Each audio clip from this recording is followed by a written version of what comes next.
So The Witcher 1 is getting a remake, and a lot of people are really excited about it because it's been a long time since the first game came out.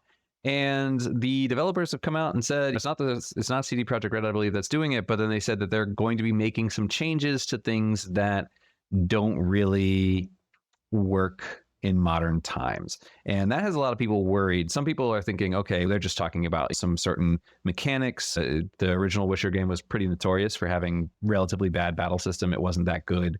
Story was great, but the gameplay wasn't up to the same level of quality.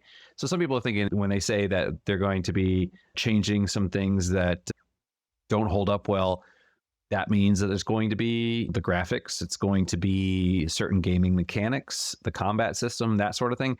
Other people are worried that this is going to be like the Netflix Witcher, where when people say things that don't work, they're talking about social perspectives and things like that, and that they will be changing part of the story or changing how things play out to cater to a different audience. I just wanted to talk about, what do people think? Are they worried about it? Are they excited about it? Are you anticipating that these changes are the kind of changes that are going to be improving on the game? Or do you think that these are going to be the ones that are changing the game? Are you going to build on old systems, or are you going to be just completely revamping? So just curious to see what people are out there, what their concerns are. I've tried remakes. I remember after I played the first BioShock game, BioShock Infinite, I loved that. I'm like, okay, I bought the BioShock Remake HD or whatever the hell the name was.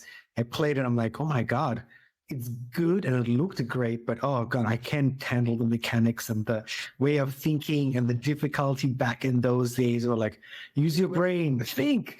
I don't want to think.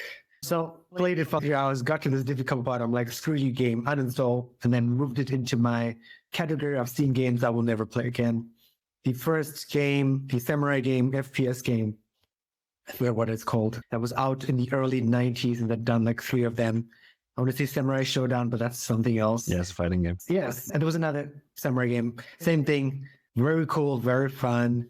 Played the remake, and then I'm like, it was a part where you were like, here, I need to get across this bridge. I'm like, how the hell do I get across this bridge? There's no indicators of where to go, like a quest marker. There's no helpful tool tips of how to do stuff. No, I've given up the idea of remakes and remasters and stuff. It's just, I won't buy them anymore. I won't play them anymore because it's just, no, old mechanics can't do it. Can't do it. Too much wasted time. You wouldn't want to go back to the old Ultimas where they would give you a physical map in the box, and if you wanted to figure out where you were in the world, you'd have to find a landmark. You just wander around until you find a landmark, go to the map and be like, oh, okay, I'm here. So, you know, like how we had to do before Google Maps, like the real world. You wouldn't want that? No, definitely not. It's like a hardcore Valheim mode my brother played with his friends where there's no more mini map. You have to literally remember in your mind where things are. And you can't write anything down unless you do it on a physical piece of paper. So it's, you know, that's just like sucking up. That's just the kind of game for people who have too much time in their lives.